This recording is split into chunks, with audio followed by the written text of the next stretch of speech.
Parce que moi, je prône une parité non clivante. Je ne suis pas en train de dire qu'une femme, un homme, c'est mieux. Non, on est juste pareil. Et j'aimerais beaucoup qu'on ne me pose plus jamais la question, parce que ce sera devenu tellement évident que ce ne sera plus atypique. On fait partie des 2 projets retenus pour partir dans SpaceX, la navette spatiale qui va emmener des spationautes jusqu'à Mars, on l'espère. Je dirais que ça a été un moment, je ne sais pas comment on expliquera à ceux qui ne l'ont pas vécu ce que ça a pu être. Surtout pour les hospitaliers, parce que je crois qu'on travaillait jour et nuit. Et en même temps, c'était d'une violence inouïe, c'était très dur, mais on avait un vrai sens.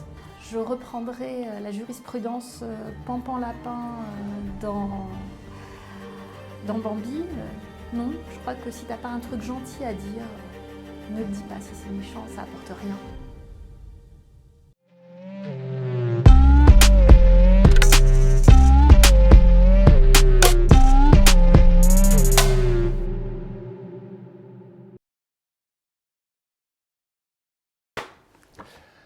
Bonjour à toutes et à tous, et surtout un grand merci, car vous êtes de plus en plus nombreux à nous suivre sur la chaîne YouTube et sur les plateformes de podcast. Continuez à liker, partager, et surtout abonnez-vous, c'est très important pour nous pour avoir des invités prestigieux. Et d'ailleurs, en parlant d'invités prestigieux, aujourd'hui nous accueillons Anne Ferrer. Anne Ferrer, directrice générale du CHU de Montpellier depuis 2023, qui a également travaillé dans d'autres établissements très prestigieux, et qui représente maintenant une forme de leadership innovant et humain qui montre que l'excellence n'est pas qu'à Paris. Anne Ferrer est directrice générale du CHU de Montpellier, plus gros employeur de l'Hérault avec 12 000 collaborateurs, et qui est moteur également dans l'innovation et très dynamique dans ce secteur de la santé. Restez avec nous pour un épisode inspiré et inspirant. Bonjour Anne. Bonjour Thibaut. Que représente Montpellier pour toi ? Alors pour moi, c'est un fil rouge. Un fil rouge personnel et professionnel. Personnel parce que quand j'étais toute petite, je venais de Blois retrouver ma famille à Béziers. Et j'aimais, j'attendais impatiemment la mère, les cousins. Et puis maintenant, c'est l'opportunité de revenir dans une ville que j'aime et où il y a un établissement magnifique. Donc c'est une vraie chance. Le CHU de Montpellier. Première question. Qu'est-ce que j'ai besoin de savoir pour connaître Anne Ferrer ? Me connaître, ce sera essayer de m'amener à résoudre mes paradoxes. Ok. Je suis quelqu'un qui a besoin de se définir par ce qu'il fait et par ce qu'il est. Et j'ai besoin de sens. Le sens dans ta vie, c'est quelque chose qui est important ? J'ai besoin de sens et j'ai besoin de donner du sens à ce que je fais et justement de retrouver cet équilibre en permanence et d'avoir un lien entre vie personnelle et vie professionnelle et ne pas être complètement désarticulé. D'accord. Et donc du coup, globalement, il y aura sûrement un lien avec cet équilibre-là. Est-ce que tu peux nous raconter ton parcours, que ce soit professionnel dans les anciens établissements que tu as eus, et qu'est-ce qui t'a amené à arriver au CHU de Montpellier ? Moi, j'ai un parcours public. Immédiatement après le bac, j'ai fait Sciences Po. Et là, en sortie de Sciences Po, je n'ai pas fait de prépa. Ça a été immédiatement le choix de passer le concours de directrice d'hôpital. Par chance, je l'ai eu. Et ensuite, démarrer dans une cascade d'établissements, parce que c'est comme ça qu'on forge son expérience. Des établissements de plus petite taille et des établissements de plus grande taille qui donnent finalement une bonne connaissance de toute la richesse de notre offre de soins. Et tu avais déjà cette volonté et cette idée quand tu étais étudiante de devenir directrice d'un hôpital et d'une structure comme celle-ci ? Rien ne me prédestinait, j'ai pas de soignants dans ma famille, donc rien ne me destinait à être à la tête d'un hôpital. En revanche, très rapidement, ça s'est imposé, je reviens sur la notion de sens. J'ai une profonde éthique du service public. La notion de servir, pour moi, elle a très vite émergé. Et au gré de mes études, quand on est jeune, on cherche un peu à se définir. Pour moi, ça a été ça, donner un sens utile à ce que je fais. Et la carrière de directeur d'hôpital, par définition, c'était faire quelque chose d'utile et en même temps quelque chose où j'apporte une pierre. Donc je résolvais mes paradoxes. En effet. Et c'est vrai qu'on le dit souvent, nous, dans ce podcast, le fait de donner du sens à ce qu'on fait, c'est quand même une force et ça donne une énergie supplémentaire. Donc je trouve ça hyper inspirant que toi, dans ton parcours, tu aies eu ça et d'entrée, tu aies eu cette envie de servir et de donner du sens à ta vie professionnelle. Pour revenir à toi, tu as exercé dans plusieurs régions. Qu'est-ce qui, toi, dans ces expériences, a façonné ta vision de santé dans les différents établissements que tu as pu faire avant le CHU de Montpellier ? Alors, moi, j'ai beaucoup exercé dans des villes du Sud ou de l'Ouest. Je suis profondément une fille du Sud. Et j'ai eu la chance d'être dans des beaux établissements. Des beaux établissements où il y avait des collectifs qui portent et qui transportent, donc ça oblige, et des beaux projets. À chaque fois, que ce soit à Bordeaux, que ce soit à Nantes, que ce soit à Toulouse et maintenant à Montpellier, donc ça c'est des centres hospitalo-universitaires, que ce soit dans des centres de plus petite taille mais néanmoins qui rendent un service inouï en termes de lien social, comme par exemple Rochefort, La Rochelle ou La Roche-sur-Yon. C'était à chaque fois des expériences qui pour moi étaient vraiment constructrices et précieuses, parce que finalement le métier de directeur d'hôpital, il se crée sur des rencontres, il se crée sur des défis, toujours amener à l'hôpital ce qui lui permettra d'être meilleur pour les patients. Et créer ces collectifs, répondre à ce qui est un défi de dingue, participer au lien social. Si chacun s'interroge sur ce qu'est l'hôpital, c'est quand même un creuset fabuleux. 12 000 professionnels à Montpellier qui avancent dans le même sens. C'est un établissement qui accueille l'extrême fragilité. Quand on est malade, on a besoin d'être pris en charge. C'est un établissement qui a une technicité, là encore, en termes de recherche ou d'innovation, qui est spectaculaire. Participer à ça, c'est éminemment galvanisant. Se dire qu'on apporte sa pierre et en même temps qu'on est responsable de ce que l'on amène ou qu'on n'amène pas. C'est un défi qui, tous les jours, pousse les uns et les autres à franchir le seuil de l'hôpital ou alors à accueillir ceux qui le franchissent. Et on oublie aussi souvent que l'hôpital, il a un impact économique majeur sur son territoire. C'est vrai. Donc aujourd'hui, Montpellier se définit par le berceau de la médecine. On a une faculté qui est la plus vieille faculté du monde encore en activité. C'est bien de le souligner. Ah bah oui, parce qu'elle est belle, on en est fiers. On en est très fiers. Et elle forme nos professionnels. Et elle forme de beaux professionnels avec une empreinte recherche que l'on partage. Donc ce lien qui nous renforce, il est vraiment remarquable. Et ensemble, on a un impact aussi économique, non seulement au sein de Montpellier, mais sur les territoires, avec l'ODEV, avec Clermont-Lérault, Millau Saint-Afrique. Notre groupement hospitalier de territoire, il compte sur le CHU et en même temps, nous, on compte aussi sur nos partenaires pour que les parcours patients soient gradués le plus près de chez eux. Parce que chacun a envie d'avoir une réponse de soins à proximité de son domicile et bien évidemment d'avoir un recours au sein du CHU. C'est bien de souligner le lien économique qu'on peut faire avec cette activité. C'est vrai qu'on n'en parle pas assez et il y a quand même un impact profond que vous pouvez avoir là-dessus. Je reviens sur le poste de directeur ou de directrice dont tu as parlé. Est-ce que dans ce milieu-là, avoir un poste à telle responsabilité et être une femme, est-ce qu'il y a une posture différente à avoir? Comment toi tu le vis?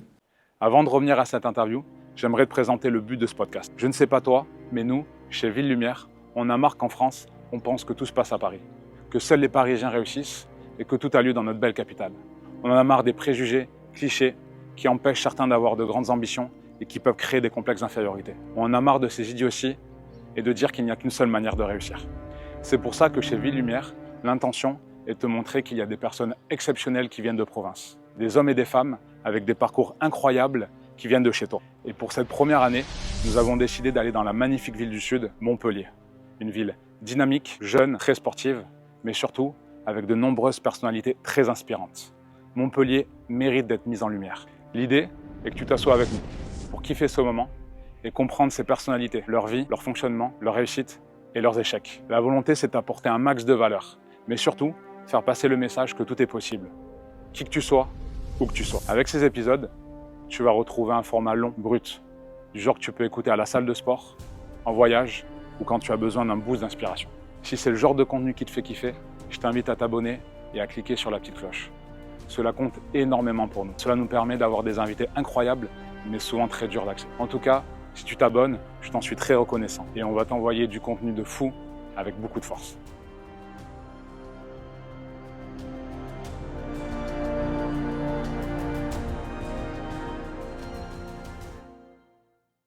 Alors, il y a deux questions, Thibaut, dans ta question. Exactement. Moi, je suis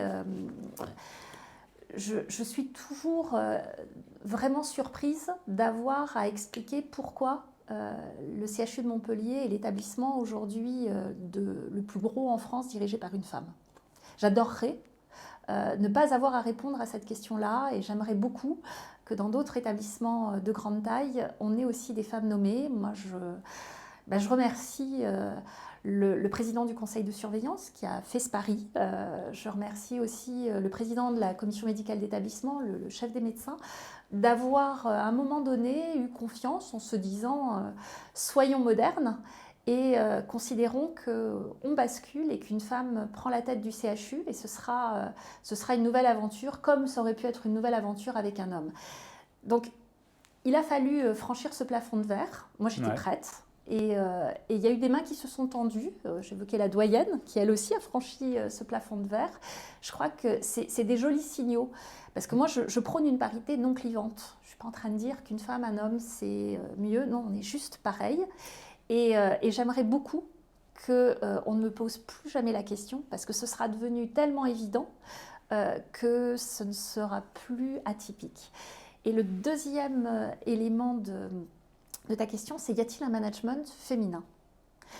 Ça, peut-être que je vais dire qu'il y a parfois un management féminin quand on est une femme qui parle à une femme. Moi, l'empowerment des femmes, j'y crois beaucoup. Et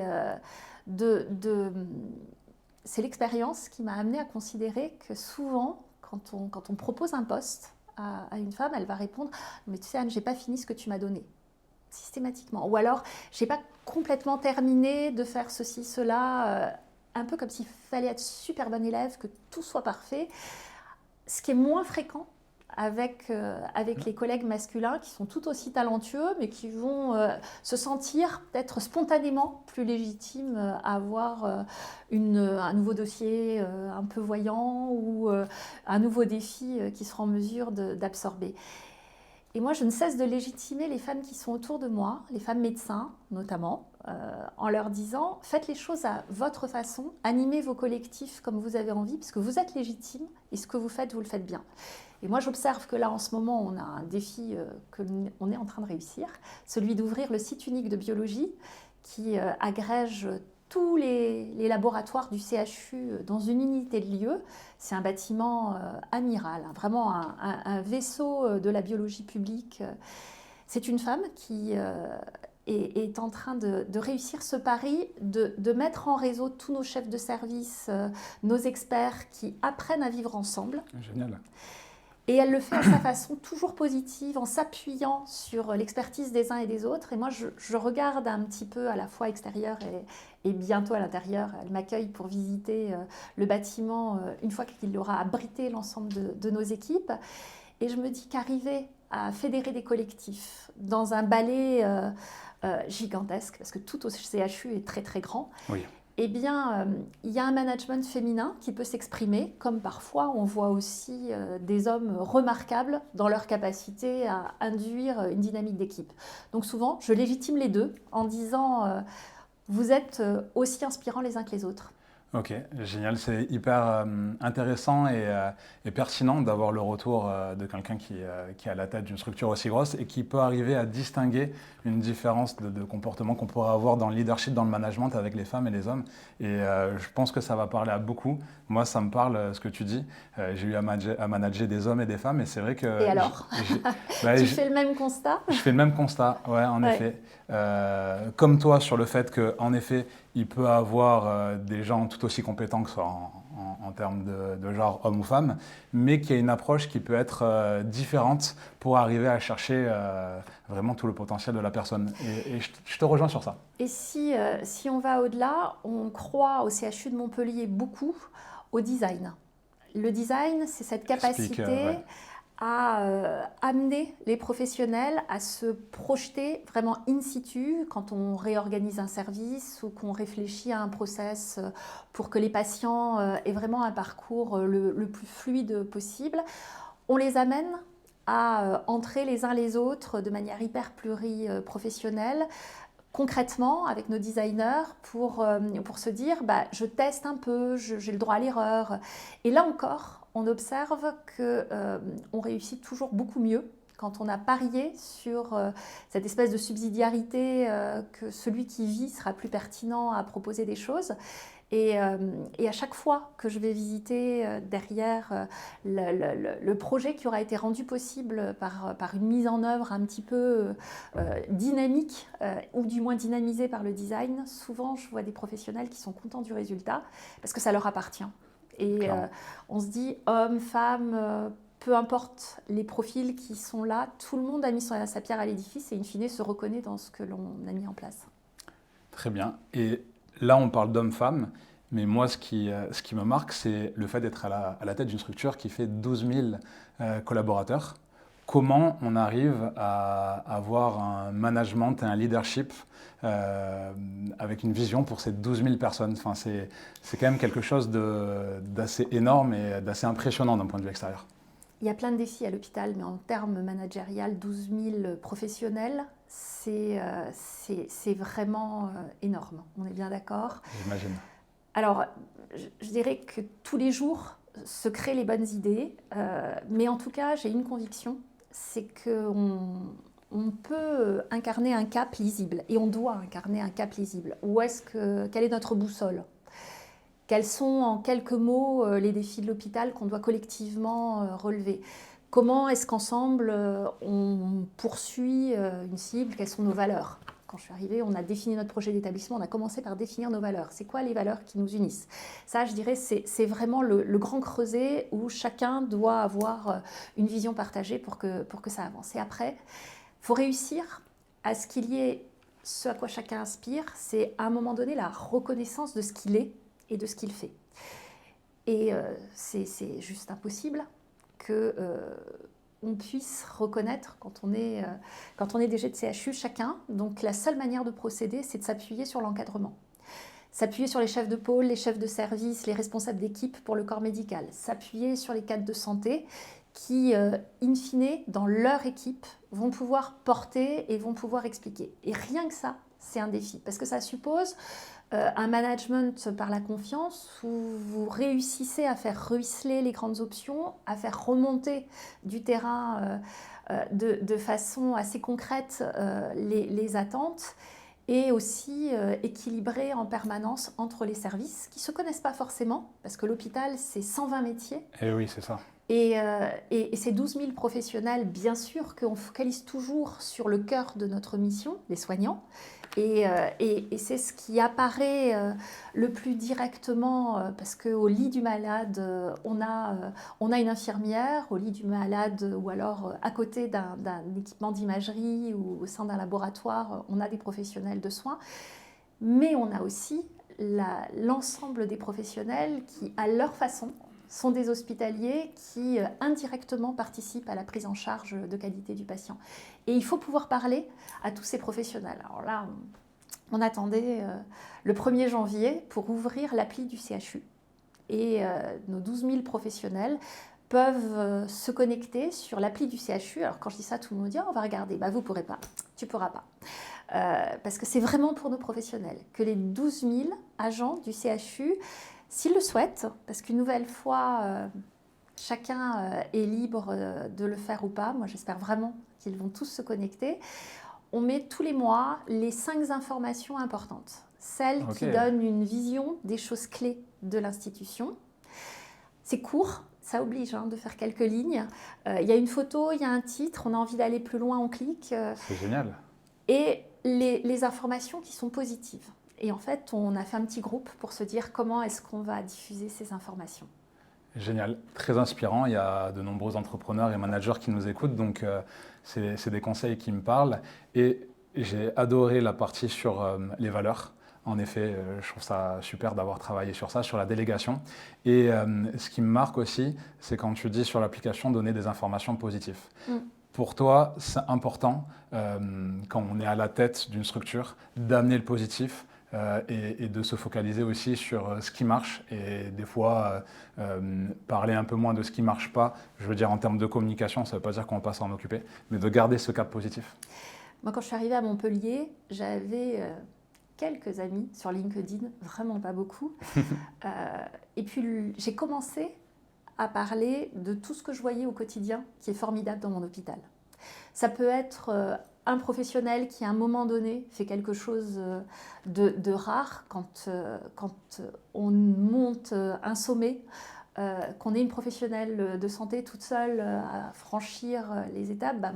Moi, j'ai envie de relayer ce rôle modèle positif quand on a une vraie prouesse nouvelle dans une prise en charge pour des patients. J'ai envie de le valoriser quand on a des choses plus amusantes, mais qui, in fine, démontrent l'expertise du CHU.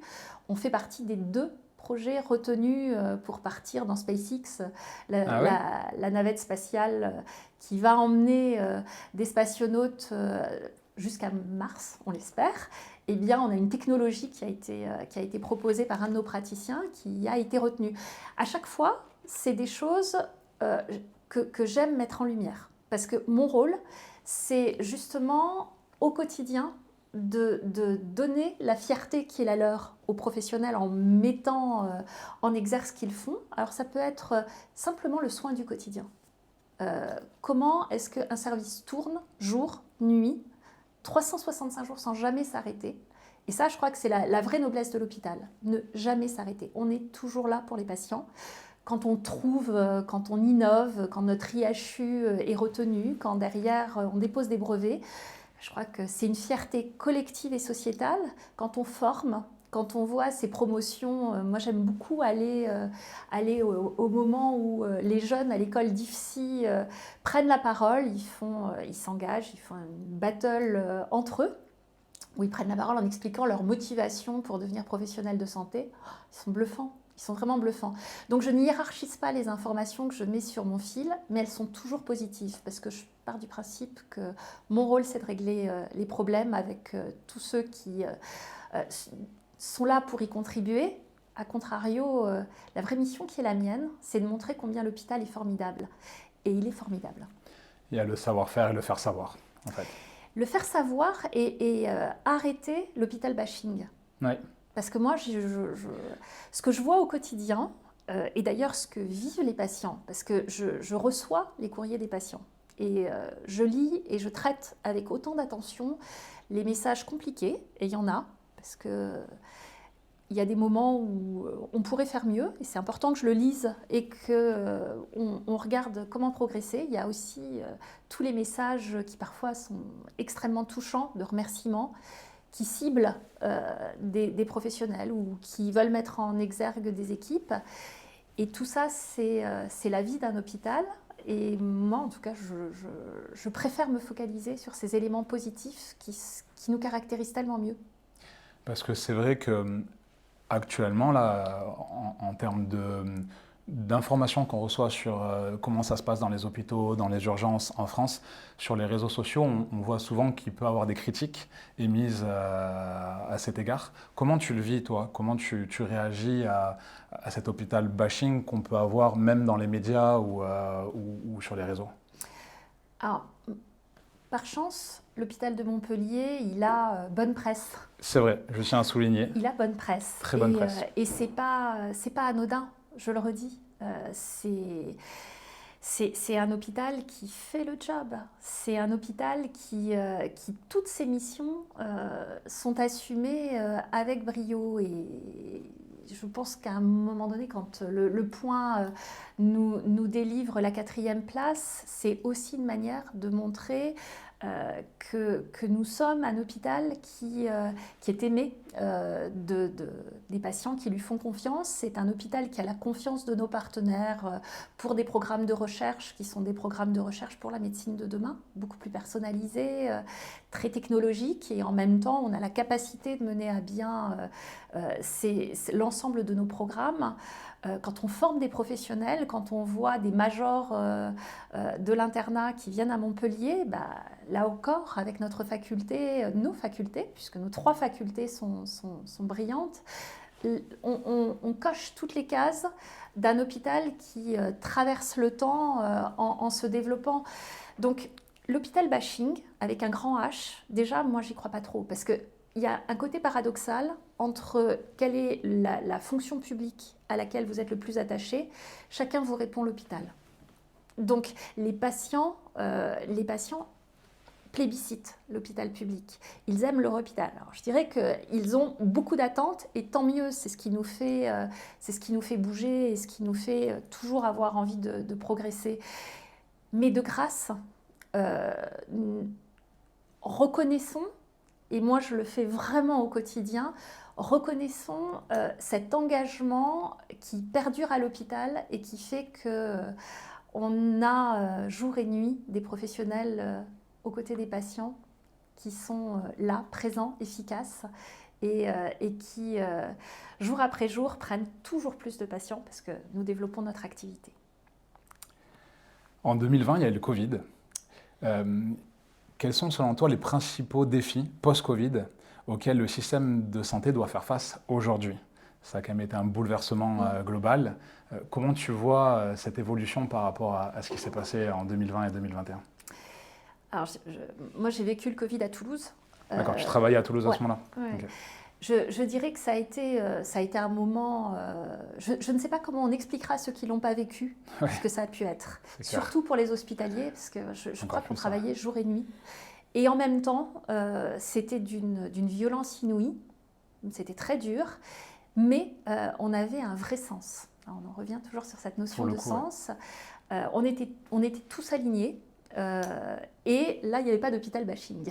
À ce moment-là, non, au contraire. Vraiment, tout le monde était... Au contraire. C'est pour ça que cette période, à la fois extrêmement dure et extrêmement gratifiante, parce qu'on avait la sensation de faire l'essentiel de ce qui nous anime. On était beaucoup moins parasité par plein de choses. Donc, l'après-Covid, c'est le lien exact, c'est se dire si on a pu être aussi agile à un moment donné, si on a pu être focalisé sur nos missions, ne l'oublions pas et ne restratifions pas trop de règles, trop d'exigences, soyons bien évidemment conformes, éthiques, ça c'est pas négociable, transparent, on manie des fonds publics, je n'ai pas de sujet avec ça, mais conservons cette agilité et essayons de débarrasser beaucoup de tâches ancillaires, d'où l'implication d'IA que nous essayons de porter avec le président de la CME, avec Patrice Taourel, avec l'université. On est vraiment, David Morca, on est très engagé dans l'intelligence artificielle à Montpellier. Quel rôle ça peut avoir dans la médecine de demain ou dans le CHU de demain, l'intelligence artificielle selon toi? C'est même pas quel rôle. Je pense qu'il serait fautif de ne pas le penser. Donc à Montpellier, on considère qu'on ne fait pas des petits tests d'IA. On veut vraiment se projeter en considérant que l'intelligence artificielle a vocation à s'hybrider avec toutes nos missions, que ce soit le soin, l'IA appliquée au monde du soin, c'est des trésors de découverte et c'est... Tu as des exemples au quotidien, comment l'IA pourrait s'intégrer dans les soins? Alors on a déjà démontré des choses passionnantes en matière d'IA et de génétique. Quand on utilise nos séquenceurs, la génétique produit énormément de données. Et donc, appliquer l'intelligence artificielle sur la manière de catégoriser ces données pour essayer de faire apparaître des poules de patients qui vont commencer à montrer des corrélations entre des gènes, des maladies. Ça, c'est une ouverture exceptionnelle justement pour la médecine personnalisée. Incroyable. À Montpellier, on a aussi Doc Simulator qui est fait en lien avec la faculté. CHU faculté, c'est Kevin Yui, un médecin du CHU qui a eu cette idée d'entraîner les jeunes qui passent les ECOS. Alors les ECOS, c'est une nouvelle manière de passer ses examens quand on veut être médecin. D'accord. Et donc on utilise l'IA pour passer les entraîner nos jeunes futurs médecins de demain. Donc avec l'IA, les profs de médecine vont préparer des cas d'école et les jeunes peuvent s'entraîner avec une réponse, un patient artificiel qui va répondre à leurs questions. Et donc, le colloque singulier que l'on peut avoir, on va l'avoir avec une IA. Et derrière, on surajoute une IA qui va venir évaluer la qualité de la réponse qui a été faite. Et donc, on va dire, vous ne vous êtes pas présenté, c'est pas bien. Vous n'avez pas prescrit des antalgiques dans ce cas de figure, c'est pas bien. Et donc, les profs reçoivent les résultats et cette espèce de dynamique complètement novatrice. En plus, on l'a évalué. C'est-à-dire qu'on a dit, si on prend des jeunes qui n'ont pas bénéficié de Doc Simulator versus ceux qui ont eu Doc Simulator, on se rend compte qu'ils sont mieux préparés, donc il y a moins de stress. Et, forcément. Donc, tous nos métiers à l'hôpital, j'ai parlé des 120 métiers, vont directement ou indirectement pouvoir être à un moment donné augmentés par l'IA. Et moi, ce qui m'intéresse en tant que directrice générale, c'est vraiment le contrat de confiance qu'on va continuer à tisser avec nos professionnels. Parce que ça peut être hyper anxiogène, on peut se dire, mais est-ce que l'IA va me remplacer ? Clairement, il y en a qui sont inquiets par rapport à ça d'ailleurs. Eh bien, c'est pour ça qu'on a créé l'école de la transformation hospitalière à Montpellier. Ça n'existe qu'à Montpellier. Et on l'a créé déjà l'année dernière, au 1er janvier. L'école de la transformation, c'est un endroit où on s'assied tous ensemble pour recevoir l'ensemble des formations qui seront nécessaires pour mieux assumer ses missions au sein du CHU. Donc, même si son emploi est appelé à être modifié par l'IA, eh bien, on va former les professionnels pour qu'on ne se contente pas de leur donner une licence à laquelle ils ne capteront pas grand-chose, mais on donne cette licence, on travaille avec eux, on voit quels sont les cas d'usage, on modifie leur environnement, à nouveau le design auquel on est attaché, et on accompagne chacun. Ouais, il y a un vrai accompagnement à cette transformation via l'IA. Et d'ailleurs, quand on a des projets inspirants, eh bien, on trouve des relais. Et toujours sur LinkedIn. Allez voir sur LinkedIn. Là récemment, j'ai fait un petit post parce que c'était une belle nouvelle. La Fondation du patrimoine nous aide à financer la réhabilitation d'une serre hospitalière qui est très très jolie, mais alors dans un état cataclysmique. J'ai vu le post, très intéressant. Tu l'as vu cette serre, elle est chouette. Et ça va être notre lieu totem parce que c'est important d'avoir des endroits où on puisse se retrouver, se former, acquérir de nouvelles compétences. Alors, J'adore, il y a énormément de projets, ça bouge, il y a de l'accompagnement et on suit l'évolution. Maintenant, concernant la décentralisation du système de santé qui est quand même un sujet d'actualité, comment toi, tu penses que Montpellier et son CHU peuvent se positionner dans ce contexte ? Alors, je vais au-delà de Montpellier et de son CHU. Je rajoute toujours Montpellier, le CHU, sa faculté. Parce qu'en fait, la manière dont on va investir le territoire pour graduer les soins, pour graduer les enseignements, ça a un vrai sens de le mener ensemble. Et ça a un sens aussi de le mener avec l'Agence régionale de santé. Alors, s'il y a l'hôpital bashing, l'Agence régionale de santé bashing, ça aussi... ça existe. Donc, voilà. Donc, pour moi, c'est l'occasion d'essayer de rappeler un peu, parce que dans un podcast, c'est aussi important de dire qu'une agence régionale de santé, elle coordonne les différents acteurs et elle participe à ce qu'on ait une offre de soins qui soit équitablement et correctement répartie dans le territoire. Donc quand on s'inquiète des déserts médicaux, c'est précieux d'avoir une ARS qui dit aux différents acteurs, dont le CHU, il va falloir avec vos partenaires, et on a des liens vraiment de confiance avec à la fois le CHU de Nîmes, là c'est notre partenaire hospitalo-universitaire privilégié, et puis l'hôpital de Béziers, qui est un bel hôpital, Perpignan, qui est un magnifique hôpital. Ce qu'on est en train de faire, c'est de les universitariser. C'est-à-dire qu'on crée des liens forts. Comme ça, quand on est un patient qui vient à Béziers ou à Perpignan, on sait que de toute manière, la prise en charge, elle sera organisée jusqu'au CHU, que quand on est pris en charge sur place, il y a des chouettes équipes qui sont disponibles. Et en plus, on commence à mettre des profs qui seront dans ces établissements et qui vont être là pour encadrer les jeunes internes, les étudiants, Parce que là où on se forme, au plus près de sa ville, on s'installe derrière. Et c'est une façon efficace de venir réinstaurer des professionnels de santé là où parfois ils font défaut. Ça existe déjà, ça? Ouais. Ok. Et c'est en place déjà à Montpellier? Le professeur Belzo, qui est notre praticien de territoire, c'est un prof agrégé qui est un prof des universités et du CHU, les deux, Ok. PU, PH. Il est à Béziers. Et il monte un projet avec les équipes de psychiatrie biterroise, avec le CHU, donc ça tisse des liens forts. Et plus nos parcours sont lisibles pour les patients, plus notre santé publique elle est efficace. Très bien. Maintenant, concernant cette évolution écologique et cette transition écologique qu'on peut voir qui est sociétale et qu'on amène dans beaucoup d'entreprises maintenant en France, comment toi tu vois les choses et comment ça a adapté du point de vue du CHU? Alors ça, c'est l'un des défis majeurs que 12 000 professionnels peuvent relever. Parce que imaginez l'hôpital, 12 000 professionnels qui se déplacent. Ouais. L'empreinte carbone, elle est loin d'être neutre. Si en plus vous rajoutez les 900 000 patients qui viennent consulter, être opérés, être soignés en hôpital de jour. C'est 900 000 les chiffres? Ouais. Sur l'année? Ouais. Incroyable. Donc en termes de déplacement, ça veut dire 900 000 qui arrivent, Ouais. qui repartent. Si en plus on imagine que notre blanchisserie, elle va nettoyer en permanence. Enfin, on a une empreinte carbone qui est vraiment importante. Donc c'est chevillé au corps l'ardente obligation de minorer notre empreinte sur notre environnement. Et pas que.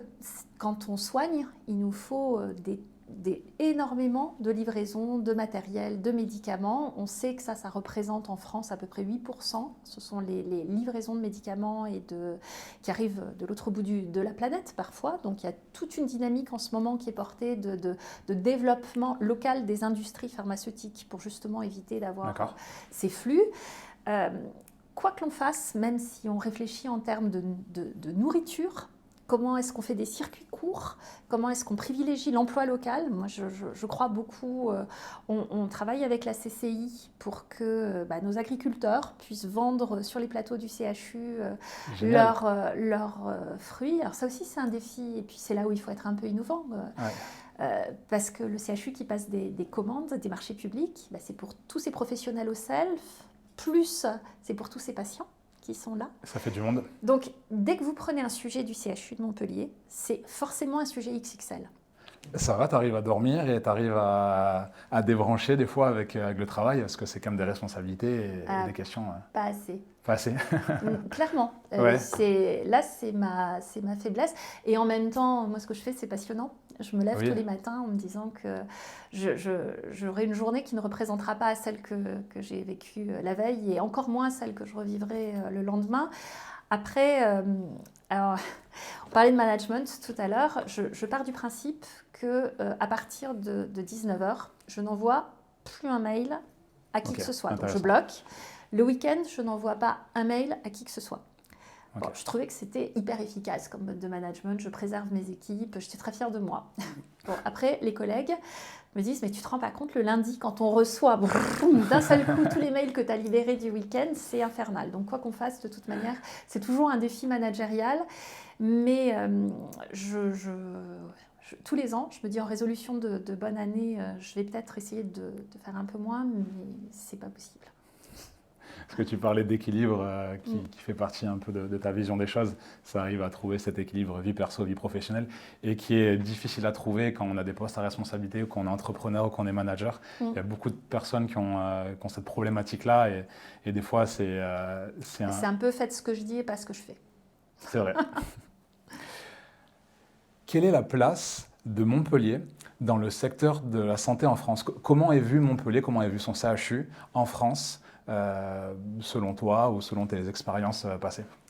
Alors, on a des systèmes de ranking en termes de production. On en a parlé tout à l'heure. Voilà, en termes de production de soins, on est entre le 6e, 7e place.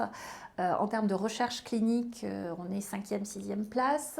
Classement du point, on est à la 4e place. Donc on voit qu'on est véritablement l'un des établissements les plus forts chercheurs, avec une bonne qualité de soins.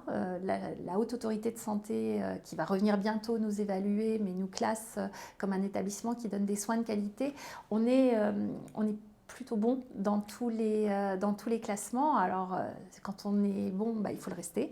Donc, c'est en permanence un travail du quotidien pour continuer à conserver cette belle... ce beau classement. Ce qui fait notre force, et c'est un autre vraiment très inclusif, ce qui fait notre force, c'est l'environnement Medvalley. On est lisible à Montpellier parce qu'il y a ce collectif qui simplifie les échanges. J'ai parlé tout à l'heure de la faculté, il y a l'université de Montpellier qui est l'une des plus belles universités de France, et avec aussi un ranking international qui est extrêmement facilitant pour nous, parce que les liens qu'on fait avec l'Université de Montpellier et ses facultés, avec le CINES, on a à Montpellier un écosystème Medvalley qui est très différenciant et singulier. Donc un CHU qui est fort dans un écosystème de santé qui est lisible, il y a un effet démultipliant. Et là, on accueille bientôt, on va ouvrir notre dernier étage du site unique de biologie, où on va avoir un mélange d'entreprises, de start-up, au sein du CHU, avec des équipes du CHU, des équipements du CHU, donc vraiment au quotidien. D'accord, des start-up dans le CHU. Oui, au dernier étage de notre site unique de biologie, ayant accès à l'ensemble de nos équipements. C'est propice, en se rapprochant, à faire des partenariats. Tu parles de Medvalley. Pour ceux qui nous écoutent et qui ne connaissent pas clairement ce que c'est quoi? C'est le lien que tu fais entre toutes les parties prenantes que tu viens de décrire. Comment tu décrirais, toi, Medvalley, et c'est quoi son but Alors, Medvalley, c'est une vision qui a été portée par, d'ailleurs, notre président de conseil de surveillance, le maire de Montpellier, Michael Delafosse, avec tous les acteurs de la santé, pour finalement que l'on constitue une forme de PAC, pour prendre la métamorphose de rugby, mais pas que, c'est-à-dire comment est-ce qu'on intrique nos forces pour que... ce qui est souvent reproché en France, c'est-à-dire la logique de silo, où on est très bon dans son silo, mais on a un peu de mal à favoriser les liens entre public et privé, entre start-up et après, derrière, zone de test à grande échelle, comme peut l'être un CHU ou notre partenaire de l'ICM. Donc, Medvalley, c'est déjà la capacité à se parler au quotidien et régulièrement. C'est la capacité à monter des projets ensemble, à lever des financements ensemble. À chaque fois qu'il y a un appel à projet qui aujourd'hui est forcément ambitieux, bientôt on va essayer d'aller défendre notre projet d'intelligence artificielle. C'est un projet à 50 millions d'euros. Donc on sait que ça va être très très très concurrentiel, qu'il va y avoir un projet reçu, il y a plein de candidats. On n'y va pas seul. C'est-à-dire que c'est tout l'écosystème Montpellier qui se lève et qui, ensemble, devient beaucoup plus lisible. Et cette lisibilité internationale de Montpellier, elle est évidente. Et ça, pour le CHU, c'est un vrai atout. Clairement. On parle beaucoup dans la presse, dans les médias, du coup de Medvalley. Il y a aussi le fonds de dotation, Guillaume, que j'aimerais aborder, qui est une initiative qui est top, que j'adore. Est-ce que tu peux nous en dire un peu plus ? Alors, un hôpital, c'est un service public qui manie des fonds publics, qui répond à des règles qui sont des règles assez strictes. Et on a la capacité de créer une forme de petit spin-off à côté, qui est un fonds de dotation, où là, on peut mener des projets en alliant le mécénat. Donc, on a cette chance d'être très soutenu par de nombreux mécènes pour faire des projets qui sont en lien avec notre activité, mais qui nous permettent d'être un peu agiles. Alors, un exemple, la Maison des femmes que l'on a souhaité ouvrir, eh bien, on a fait appel à du mécénat et on a eu de très nombreuses réponses qui nous ont permis de donner corps à ce projet qui après est financé sur des fonds publics, mais en tout cas, toute la réhabilitation, que ce soit Maison du Monde qui nous a proposé d'équiper très joliment pour que les femmes aient un petit cocon lorsqu'elles arrivent, parce que souvent elles arrivent victimes de violences et dans des situations qui sont extrêmement stressantes. Donc Bastide qui nous a prêté l'échographe, parce que ces femmes, elles ont besoin d'un suivi et elles ne peuvent pas forcément simplement franchir le seuil de l'hôpital. Donc on arrive à allier les énergies qui veulent une nouvelle fois trouver ce sens qui nous est tous très cher. Avec notre partenaire Enerfip, nous mettons en lumière des initiatives locales et des personnalités qui font rayonner notre ville, Montpellier. Enerfip permet aux citoyens de s'impliquer directement dans le financement de projets durables et innovants. Avec cette collaboration, nous invitons notre communauté à soutenir des initiatives qui font réellement la différence. Du coup, pour chaque inscrit sur la plateforme Enerfip, avec le code VILLUMIÈRE, 30 € seront reversés pour le fonds Guillem. Le fonds Guillem, c'est quoi? C'est un fonds qui est dédié à l'amélioration des soins et au soutien de projets innovants pour le CHU de Montpellier. Alors allez-y, faites monter le compteur. Le fonds de dotation, c'est la capacité de l'hôpital, en plus avec des avantages fiscaux qui sont loin d'être neutres, parce que Il faut le dire aussi. 60%, je fais un petit peu Tu c'est important parce que c'est une manière aussi de reconnaître l'engagement de tous ceux qui nous soutiennent pour aussi nos soignants. On arrive avec le fonds de dotation à faire plein de belles choses pour nos équipes, pour les remercier, pour accompagner, rendre l'environnement plus sympa là où ils travaillent. On fait un peu plus. Je dirais que le fonds Guillem, c'est le petit supplément d'âme de l'hôpital. Et c'est aussi le lien que l'on a avec la société qui trouve un espace pour venir épauler son CHU. Et ça veut dire que là, n'importe qui nous écoute peut s'investir dans ce fonds sur différents moyens. On l'a vu tout à l'heure en décoration. On a plein de projets qui sont ouverts. J'évoquais tout à l'heure la serre. On est en train de terminer le bouclage du projet. Mais d'ailleurs, c'était amusant parce qu'en sortie de Covid, il fallait faire la maison des parents. Et moi, je prenais mes fonctions en 2023 et l'ensemble de mes collaborateurs qui... quand ils ont quelque chose d'important, ils savent pousser les dossiers, amènent sur la table en me disant « Anne, il nous manque de l'argent. On n'a pas tout et pourtant il y a un vrai besoin. Les parents de nos petits-enfants hospitalisés ont besoin. Comment on fait ?» J'appelle le directeur de l'agence, j'appelle le président du conseil de surveillance, Mickaël Delafosse. Je leur dis « Est-ce qu'on peut faire une petite infraction ?» On pose la première pierre, on n'a pas les fonds. Mais en revanche...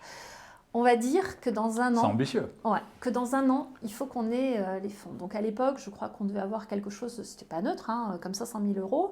Et il fallait qu'on monte tout mis bout à bout à 1,3 million, 1,5 million. D'accord, donc tu as validé Et on le l'a fait dit. de lancer le projet sans le million. Ouais, et on s'est dit, vous êtes tous là et aidez-nous. Ce projet, il a un sens. Ce projet, c'est un projet coup de cœur. Aidez-nous à monter le projet. Autant dire qu'on a résolu, 18 mois après, on a tout eu, parce qu'on a eu déjà la Fondation Pièce Jaune, qui nous a largement aidés à hauteur de 600 000 €. Mais ensuite, derrière, on a eu bien évidemment plein de donateurs et on a réussi à relever notre pari. Bon, je ne le fais pas souvent ça, mais... quand on a une cause qui est belle, c'est incroyable comme point. On arrive forcément à trouver des ambassadeurs et des alliés qui transforment les choses. Tu as l'air quand même d'avoir un caractère assez fonceuse et quand tu penses que quelque chose a du sens, tu y vas. Oui, c'est ma force et ma faiblesse. Parce que moi je trouve que rien n'avance assez vite. D'accord. Et qu'il faut toujours qu'on ait en permanence... Je le redis, regardez un hôpital. L'hôpital, il a besoin de se développer. Les travaux de l'hôpital doivent être faits.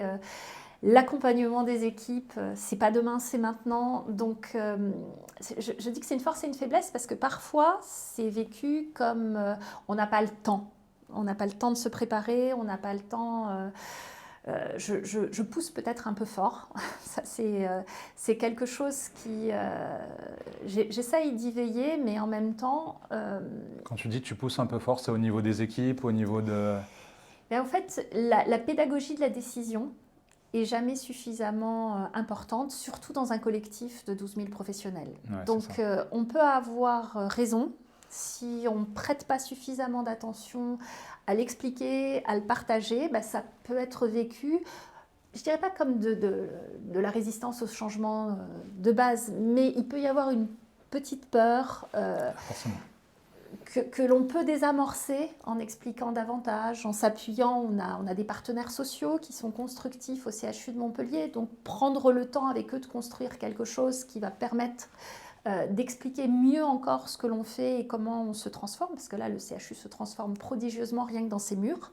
On a un programme immobilier qui est majeur de 730 millions d'euros. C'est aussi de l'immobilier, en effet. Oui, on ouvre au fur et à mesure, on a ouvert notre première aile Ségur, soutenue par le Ségur de la santé. Donc, quand vous modifiez l'espace de travail dans lequel d'habitude vous venez, quand vous modifiez les parcours des patients, quand vous introduisez l'IA, vous voyez, ça fait beaucoup de modifications. Donc oui, je suis très fonceuse et souvent je me dis il faut expliquer davantage, d'où l'appli, d'où le temps passé en instance, d'où les visites dans les services. Je me déplace dans les services, pas assez à mon goût parce qu'il y en a beaucoup, mais en tout cas j'essaye de le faire le maximum. Une dernière question avant de passer aux cartes qui sont devant toi. Selon toi, faut-il absolument passer par Paris pour réussir professionnellement ? Ça signifierait que je n'ai pas réussi. Parce que moi, Paris, j'ai jamais exercé à Paris. On me l'a proposé plusieurs fois sur des missions qui étaient passionnantes. Et il y a plein d'avantages à être à Paris, mais je ne vois pas pourquoi il y en aurait moins à être en province. Et moi, j'ai toujours été très, très heureuse d'exercer dans des villes qui sont des villes à taille humaine et en même temps des villes qui apportent beaucoup. Moi, le thème, c'est Montpellier, ville de lumière, mais oui. Clairement. Et c'est nous le message qu'on a envie de faire passer. C'est ok, il se passe des choses incroyables à Paris, c'est une très belle ville, mais on n'est pas forcé de réussir à Paris ou de passer par Paris. À Montpellier, il y a des choses qui se font qui sont incroyables, extraordinaires, et tu en es la preuve vivante là avec l'exemple du CHU. Et on peut bouger et s'épanouir tout en restant dans notre belle région. Exactement. On va passer maintenant à ces cartes qui sont devant toi. Alors, je vais te demander de les prendre une par une, à chaque fois, de les lire et d'y répondre. Dans l'ordre que je veux. Dans l'ordre que tu veux. Alors, je prends la dernière pour faire ma rebelle. Merci. Comment être heureuse ? Je dirais avec ceux qu'on aime. Tout simplement, moi, être avec mon fils, mon compagnon, ma famille, mes amis. Voilà, je crois que... C'est ce qui te nourrit, c'est ce qui fait que tu te sens épanoui. Ah, mes proches, oui.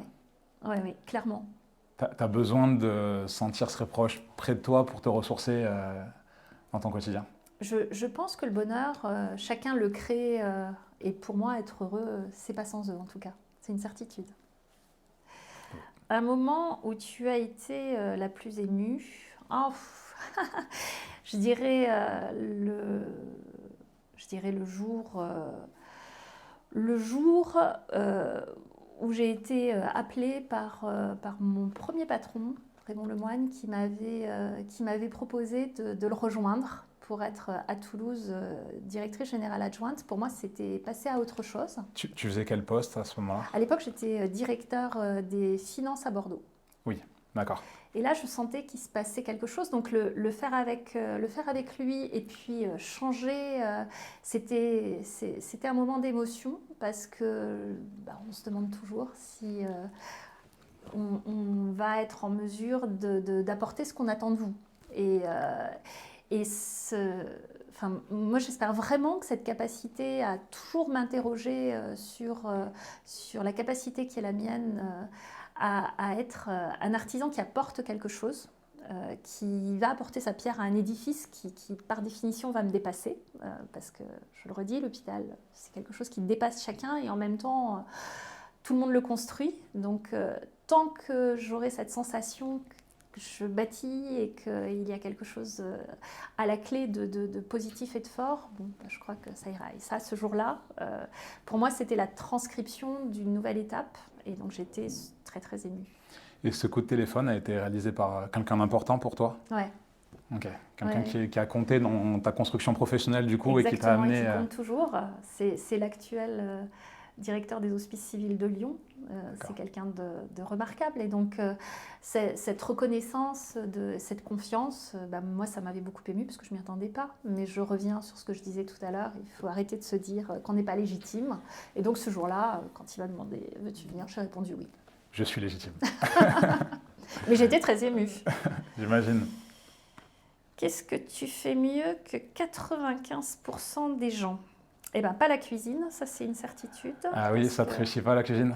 Ah mon Dieu, je ne souhaite à personne. Ça c'est.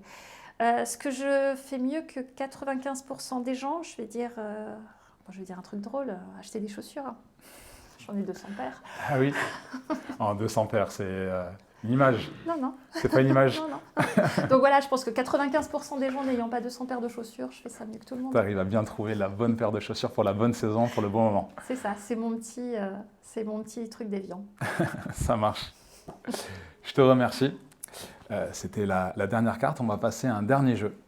Question rapide, réponse rapide. Ça marche. Je vais t'énoncer des questions. Alors, l'idée, c'est de répondre rapidement, mais après, si tu souhaites développer, c'est avec plaisir. Anne, si tu pouvais déjeuner avec la personne de ton choix dans ce monde, tu choisirais qui? Nancy Pelosi.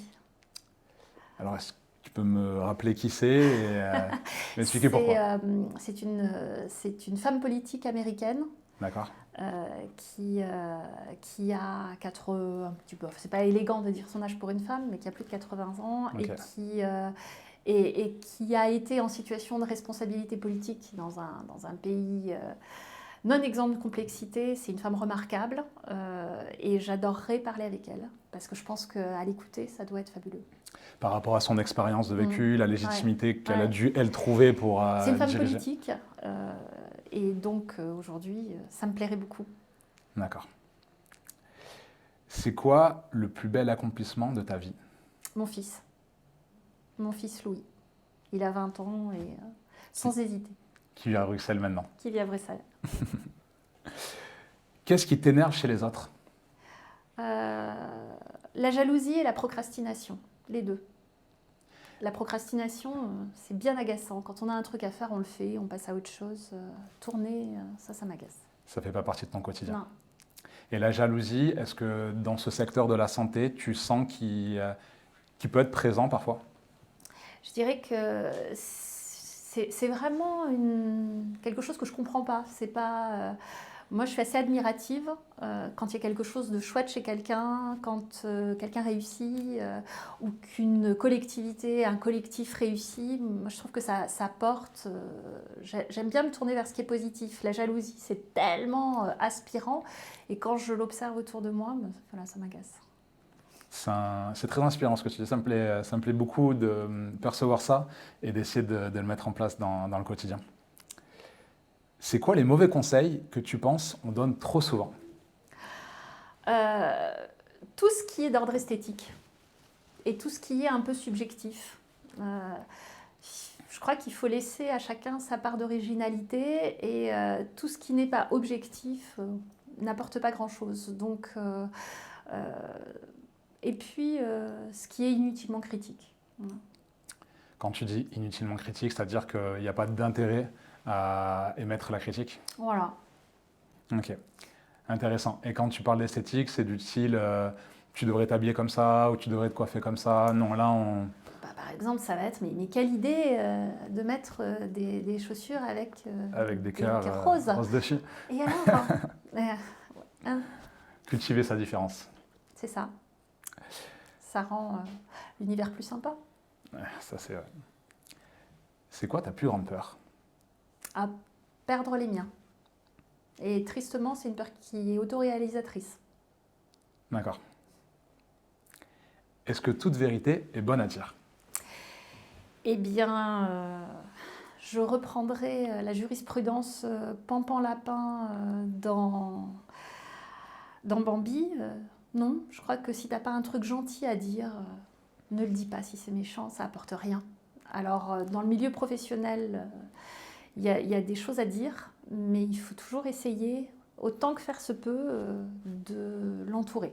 Ça n'apporte rien d'être violent ou brisant. Sans lien, mais c'est un poil différent. Est-ce que toute vérité est bonne à entendre? Ah, je pense que oui. Ah, dans ce sens, Je pense que oui, intéressant. ça reboucle avec ce que je disais tout à l'heure. S'il n'y a plus de doute, s'il n'y a plus de questionnement, je crois qu'on devient des êtres assez monolithiques et peu intéressants et parfois même dangereux. Je pense que, notamment outre-Atlantique, il y a des vérités qui sont bonnes à entendre. on sous-entend la personne et les personnes auxquelles tu t'adresses. Question piège maintenant. Aïe. Montpellier ou Toulouse?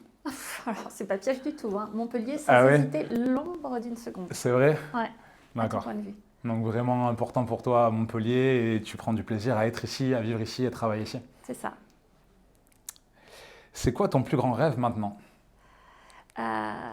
J'adorerais pouvoir partir et vivre l'Orient Express. Ah oui. Mm. Bon, en plus faisable. Faisable, Faut avoir question le de temps, Ouais. mais j'adorerais vivre l'Orient Express. Question maintenant un peu particulière. Si j'avais une enveloppe là, Mhm. avec la date et l'horaire exact de ta mort, est-ce que tu la prendrais? Immédiatement. Est-ce que tu peux m'expliquer pourquoi? Parce que je ne peux pas le changer, mais à contrario, sachant l'échéance, je peux changer plein de choses dans l'intervalle. Donc j'hésiterai pas une seconde. C'est fou. Je suis exactement comme toi. Voilà, tu vois. Et tout le temps on me dit mais non, t'es fou, arrête, Mm. tu vas vivre avec ça. Je suis d'accord, après Ah on ouais. arrange sa façon de vivre avec cela. Qu'est-ce que l'on peut te souhaiter, Anne? D'être heureuse. Je crois que c'était l'une des fiches. Ouais, on sait comment maintenant. Voilà. Est-ce que tu as un livre inspirant que tu conseilles? Alors moi, j'ai un livre que j'aime beaucoup, c'est Au-delà de cette limite, votre ticket n'est plus valable. Ok, je connais pas. Et encore un autre qui me plaît, alors là, cette fois-ci, c'est le livre inspirant, c'est La promesse de l'aube, où on voit une relation merveilleuse entre une mère et son fils, et tout lien avec ce qui a été dit avant me concernant Ouais, ça te parle. sera complètement lié. Ça te parle. Quel est ton restaurant préféré à Montpellier? Je dirais que c'est Coquille, Coquille, Mm. qui se trouve où? place de la Canourgue. D'accord. Je connais pas, restaurant. Ah bah voilà, bah, tu dois y on va aller. tester ça très rapidement. Il y a une C'est tenu par spécialité? 2 sœurs et Ouais. c'est agréable. Moi, j'aime bien. On me confirme là-bas, on me dit que ça a l'air très bien. Est-ce que tu as un bar préféré à Montpellier? Et ben, on va quitter Coquille, puis on va traverser la place et on va monter à l'Élytre. Les Litres, donc il y a un bar pas très loin de Place de la Canourgue. Alors. Juste traverser la place. Et Ah, c'est sur la place aussi? Et c'est un bar, je trouve l'esthétique, rien que de rentrer et de le voir, on se sent parti ailleurs et c'est vraiment beau. Alors, j'ai pas tout compris, je crois que c'est fait à partir d'ailes de coléoptères. J'espère que non, parce que ça Ah oui, signifierait particulier. beaucoup de coléoptères, mais en tout cas, l'esthétique du lieu est spectaculaire. Ok. C'est bon, vous avez votre soirée montpelliéraine en centre-ville. Est-ce que tu as un lieu où tu vas te ressourcer à Montpellier? Eh bien, en fait, c'est un peu là. Oui. La place de la Canourgue, je trouve que c'est un endroit qui est joli parce que déjà, on peut descendre et on est à la vieille fac de médecine, qui est quand même très belle. C'est l'un des lieux totems de Montpellier. C'est vraiment ces petites rues montpelliéraines où quand on flâne, on est bien. Moi, j'aime la chaleur, j'aime la grande chaleur. Donc l'été, il y a tout un ensemble d'endroits où on peut prendre des pots. Et souvent, comme il fait jour tard, eh bien là, j'ai un peu plus de chance quand je sors du bureau de pouvoir aller y flâner. Et j'aime beaucoup, donc je conseille. Un message que tu laisserais aux Montpelliérains? Intramo trust, parce que bientôt, ça va être chouette. Un message que tu laisserais à ton fils? Moi, je t'aime, mon chéri. Je vais faire très classique. C'est beau, c'est mignon. Anne, je te remercie. C'était un très bon moment avec toi. Et c'était un moment partagé. C'était très inspirant. J'espère que vous êtes toutes et tous régalés. N'hésitez pas à nous laisser en commentaire ce que vous avez pensé de son parcours, de ce qui se passe au CHU et de tous ces beaux projets. Et jurisprudence pour lapin, des trucs gentils. Positive attitude, on l'a dit. Pour terminer, Anne, est-ce que tu pourrais me décrire Montpellier en un mot ou une phrase? Et ce serait le clap de fin. Montpellier en un mot, une phrase, je dirais une ville historique pleine de charme et terriblement ancrée dans la modernité. Terriblement. C'est beau. Merci Anne. Merci Thibaut.